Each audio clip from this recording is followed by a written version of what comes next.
Anda menjabat sebagai menteri, apakah ini menjadi target utama yang harus segera diselesaikan? Iya, sebetulnya ketika saya bertugas itu yang paling penting adalah pertama lingkungan hidup kita harus baik. Oleh karena itu saya dari aspek lingkungan hidup, pencemaran limbah dan lain-lain itu kita coba perbaiki. Yang lebih penting lagi adalah bahwa hutan harus untuk kesejahteraan masyarakat.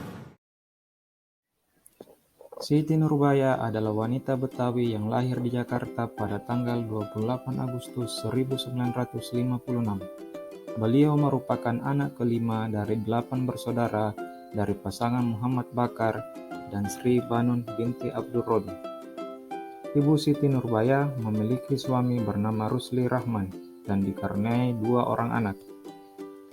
Setelah menghabiskan masa muda bersekolah di Jakarta, beliau meneruskan pendidikan sarjana di Institut Pertanian Bogor, IPB, dan lulus di tahun 1979.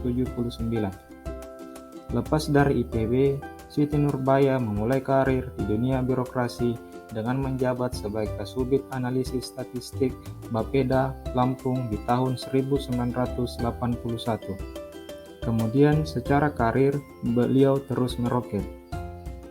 Siti Nurbaya adalah Menteri Lingkungan Hidup dan Kehutanan dalam Kabinet Kerja 2014 sampai dengan periode 2019. Pada 23 Oktober 2019, ia dipilih kembali mengemban tugas sebagai Menteri Lingkungan Hidup dan Kehutanan pada Kabinet Indonesia Maju periode 2019 sampai dengan periode 2024. Kami memilih Siti Nurbaya menjadi role model kami karena beliau memiliki nilai-nilai ASN berakhlak. Adapun nilai-nilai ASN berakhlak yaitu berorientasi pelayanan, akuntabel, kompeten, harmonis, loyal, adaptif, dan kolaboratif. Ibu Profesor Dr. Insinyur Siti Nurbaya Bakar, MSc, telah menunjukkan bahwa beliau berorientasi pelayanan dan telah berkarir selama 41 tahun untuk kemajuan Indonesia. Beliau memulai karirnya pada tahun 1981 di Badan Perencanaan Pembangunan Daerah Provinsi Lampung dan hingga saat ini masih aktif menjabat sebagai Menteri Lingkungan Hidup dan Kehutanan pada Kabinet Indonesia Maju periode 2019 sampai 2024.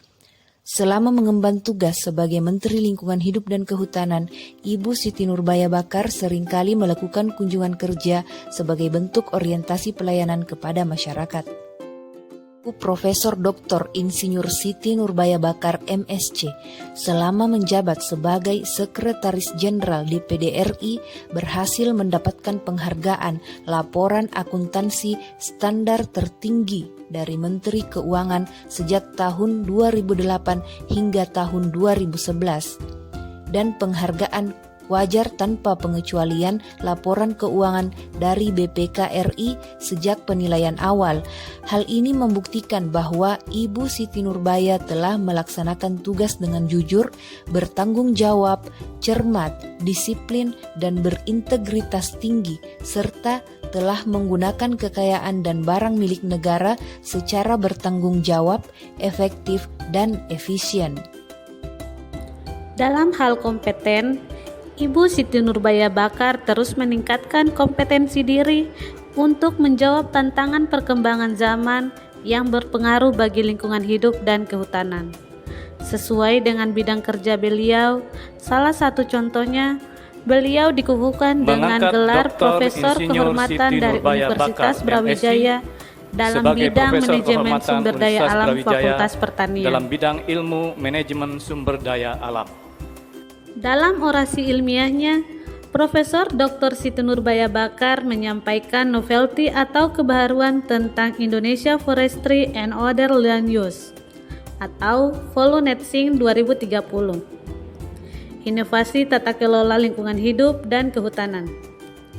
Profesor Dr. Siti Nurbaya menjelaskan Volunetsing 2030 adalah sebuah kondisi yang ingin dicapai melalui penurunan emisi gas rumah kaca dari sektor kehutanan dan penggunaan lahan dengan kondisi di mana tingkat serapan sama atau lebih tinggi dari tingkat emisi.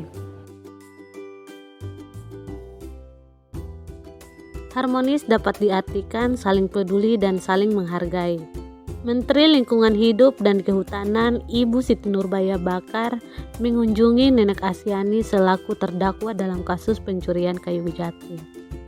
30 menit dalam periode itu, ia menekankan bahwa prosedur hukum harus tetap dijalani oleh Nenek Asyani. Akan tetapi, saya masih mencari cara agar Nenek Asyani tetap memperoleh keadilan, kata Ibu Siti Nurbaya. Sambil menambahkan, keadilan dimensinya banyak. Satu di antaranya adalah kemanusiaan. Loyal. Loyal dapat diartikan sebagai setia kepada Negara Kesatuan Republik Indonesia serta pemerintahan yang sah. Penerapan nilai loyal yang dilakukan oleh Ibu Siti Nurbaya salah satunya adalah berhasilnya ia mengatasi permasalahan titik api atau hotspot yang berkurang secara signifikan. Untuk pertama kali setelah hampir 2 dekade, Indonesia akhirnya bisa mengatasi masalah kebakaran hutan dan lahan. Adaptif merupakan salah satu jati diri aparatur sipil negara. Adaptif juga bermakna erat dengan semangat serta kemampuan berinovasi, kreatif, dan proaktif menghadapi perubahan. Salah satu bentuk penerapan perilaku berakhlak adaptif dari Ibu Siti Nurbaya yaitu berinovasi terkait masalah lingkungan hidup. Dengan berkomitmen untuk mengurangi emisi gas rumah kaca dengan cara melalui kegiatan Follow Netsing 2030. Kolaboratif atau kolaborasi merupakan salah satu core value ASN. Salah satu penerapan perilaku kolaboratif Ibu Siti Nurbaya yaitu terus menjalin kerjasama dengan berbagai pihak perihal pengelolaan lingkungan hidup dan kehutanan. Contohnya pada saat pengelolaan Karhutla, Siti Nurbaya mewakili KLHK menjalin kerjasama dengan Kominfo dalam hal pengendalian berita hoaks tentang Karhutla.